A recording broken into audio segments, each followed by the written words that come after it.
last week, Donald Trump called me and he said, any advice on who I should pick for vice president? Oh, really? Who do you think? Not that he's probably calling everyone. But that's great that you're on that list. And so he said, who do you think? And I said, I don't know how you're going to feel about it, but this is the day, I think it was the day he trashed Vivek. And I said, Vivek. And he said, why do you say that? He said, that's the number one response from everybody I've asked that question. And he said, why do you say that? And I said, A, he can defend you. He's right in your pocket. And while you're defending this, he's watching your back defending this.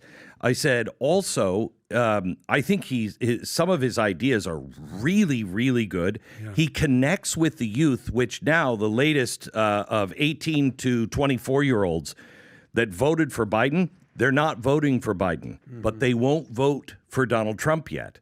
So you get that lower vote, the people that are excited about, hey, something fresh and different.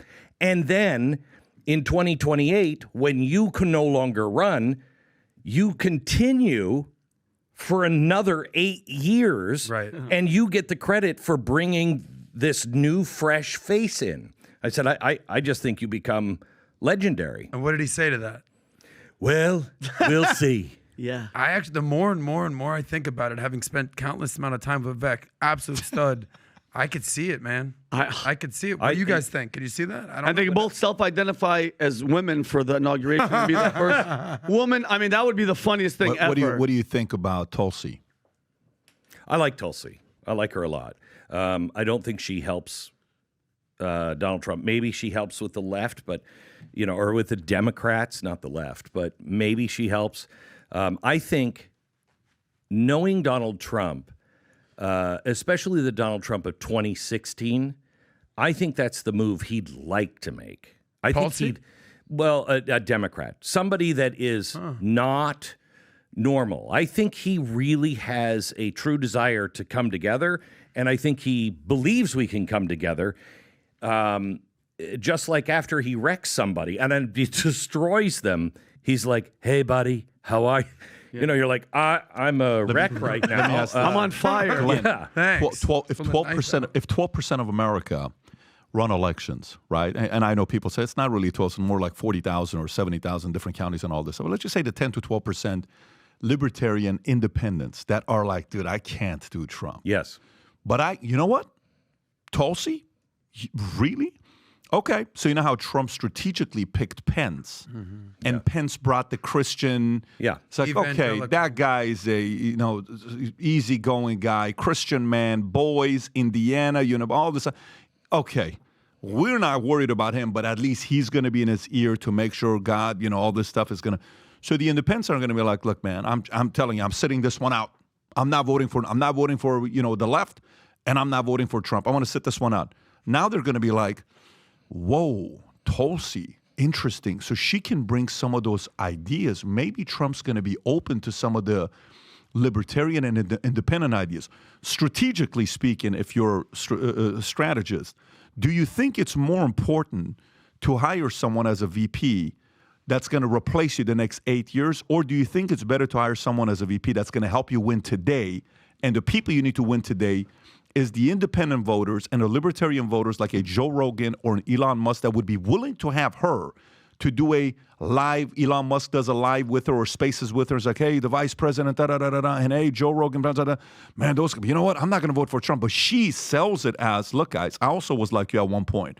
But here's where I'm at. Let me explain to you why. It took me 4 years to learn what Biden did, et cetera, et cetera. So do you see that? I do see that, and that's why I would pick Vivek, because Vivek could get on Joe Rogan and just hammer it through.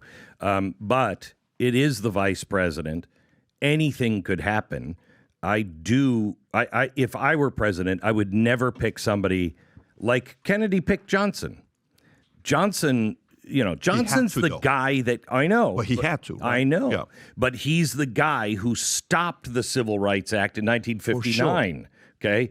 He was a racist till the day he died. But some say Kennedy wouldn't have won without Johnson. Yeah, I know. Yeah. So, but can you find something closer to you? Now, maybe Tulsi is close, but I think there's enough conservatives as well that, when you hear Trump say things like, we're not going to cut any of the entitlements. Have you seen the debt? Okay, we're not an expanding country. You can take on debt as long as you're expanding and growing and getting bigger. We're getting smaller. Yep. And you can't continue to take on this debt. And so when you hear things like that, as a conservative, I'm afraid he'll spend just as much as Joe Biden will, and the Republicans will go right along with him. And if you put somebody in that I don't know is rock solid on basic principles of our Constitution, and I think I'm comfortable enough with Tulsi to be able to say I think she's pretty solid on the Bill of Rights and the Constitution. You don't want somebody who differs with you on that. Let me ask the question. Then let me ask the question, maybe in a different way here. So, which sport do you like the most? What's your sport? Like, what do you watch? You're not a sports guy. Football. I'm not really a sports guy. Okay, let's just say it's football, right? Okay, so say you got somebody that runs a 4.2 40. Let's just say 4.3 40. Adam, you can participate in this one here. Say a person runs a 4.3 40. They're 6'1", 195 pounds. And they bench 225 at the combine 22 times. Stud, fast, can jump high, 38-inch vertical leap. And coach comes in. You're like, look, this guy's a decent wide receiver. He's a 7.5, but he's not an 8. But he just ran a 4.28 in a 40, okay? He can jump 38 inches, okay? He can bench 22 times, 2 plates. The guy's got an incredible personality, great attitude, smart as hell, great locker room guy, but he's not a full-on wide receiver. In his entire career, he's played wide receiver, but he can outrun everybody. What do we do with him? As a team GM, coach, you could say, well, let's test him out to see if we can train him to be a cornerback. Let's see if we can put him over here. Can we put him at this? Can we put him at slot? Can we put him at this? Maybe we put him punt return and you work on him for 2 years. And maybe you put him kickoff return because he's so versatile, right? Do you think Vivek is versatile enough for him to be able to position him in a different place to still enforce and do his part, yet put and I think with Tulsi in a VP position? You don't see it. I don't see it. I think it's a move that Donald Trump would like to do because it's way out of the box. I think people would respond to it. I'm just concerned about, Trump is not Mr. Constitution. And so I would like Mr. or Mrs. Constitution on board with Donald Trump. You would like. I would like. But that's not that question, though. There's a difference between what you and I will like versus what's going to win. Right? So the question is, winning, putting Tulsi as... Never violate your principles, though, for something. No, and that's why you get to choose to vote whatever way you want to vote. Right. So you and I vote the way we want to vote, and the vote could be, I'm out, I'm in, I'll endorse, I'm going to be quiet, but I'll vote, right? Yeah. What I'm asking here is more the LBJ John F. I'm so glad you brought that up because that's the perfect example, right? And you just want to make sure this person's not going to end up killing. Yeah. Because that's neither one of those people are those types of ambitious, crazy, wild Lyndon Johnson type of people. And again, I'm purely speculating. Yeah. But we've all read the books. We know what the mistress said on the site. So going back to it, percentage, odds. Rob, can you run? Matter of fact, I'm going to run a poll, and I'm going to run who would help President Trump. I'm going to run it on Twitter as well right now. Run a poll to see who would be more helpful for Trump winning as a VP, Tulsi and Vivek. And I would be so curious to know what the audience is going to say, especially now because they've heard both sides of the argument. Yeah. Because I think both of them are rock stars. Oh, I do too. I would, if I were Donald Trump, I don't necessarily know I would name my VP right now, but I would look to Tulsi and I would look to Vivek and I would say, Tulsi, you want to be the Secretary of Defense. Vivek, do you want to be Treasury Secretary? And I'd put them out on the road, and I'd find these really unique people. Remember, George Bush, he had people freaking out that he was, just a playboy and didn't know what he was doing. And so that's when he got Colin Powell and Dick Cheney, and they went out. He put the team in front of him. I think if Donald Trump would assemble a young, vigorous, next generation team that could go out and campaign for him and say, we're the team. We're the team. I think you'd change everything. So, okay. So then I would say this last thing, and then I want to go to our sponsor real quick. So here's what I would say. I think what's important is, the way we built the insurance company, I'll never forget. One day, Maral and I hired her 14 years ago, 13. She used to be my banker at WAMU back in the days. Remember, before Chase, it was WAMU, and WAMU had all these different regional places. Wow. And I brought her in, UCLA grad, MBA, smart as hell. And one day, I say, look, she says, Pat, I want to be a C-suite. So totally get it. I said, but first you need to report to a C-suite before you can be a C-suite.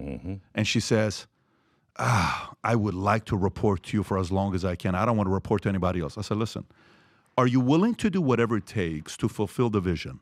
Is it vision or is it career? Which one's more important? She says, I believe in the vision. If you believe in the vision, you got to trust me. If you trust me, you report to a C-suite executive that's going to help you become a better executive. Then eventually you'll be an executive. She goes under a CFO, and he teaches her a lot. He was a phenomenal, very good for her. Then she goes and takes a different position, and she learns under a different executive while she's working with me. And then eventually she becomes the president of the insurance company, youngest female president of an insurance company our size that we're doing, crushing it, right? And she's done a great job. I think it's very important for Tulsi and Vivek to hear this. Both of them are very ambitious. Both of them are very smart. Both of them are very creative. Both of them are very... They're calling. Sorry, that's... No, it's your phone. It's somewhere. I hear something about Taco Bell. Oh, do I have it behind me? We just learned Glenn's ringtone, by the way. No, did I bring my... It has to be on. It's on you. No, I don't have a phone, so... Is it your... Oh, is it that? Is it your... it's the iPad. It's right there. I'm sorry. Got it. It's all good. Glenn, don't worry. You're Glenn Sorry Beck. about that. Yeah. Even Glenn Beck makes mistakes sometimes. So here's what I was saying. Probably China. Don't worry. If by any chance Vivek and Tulsi are listening, I think it's important for both of them, who are very competitive, very ambitious, very driven, to put America before whatever job they're going to get. Both of them would want to be the VP. If they're about America, let the administration decide what job you would have. And do you see that in them, Pat? Do you see that see it in both of them. Gotcha. I do see too. it I do because too. I think both of them are gangsters. Yep.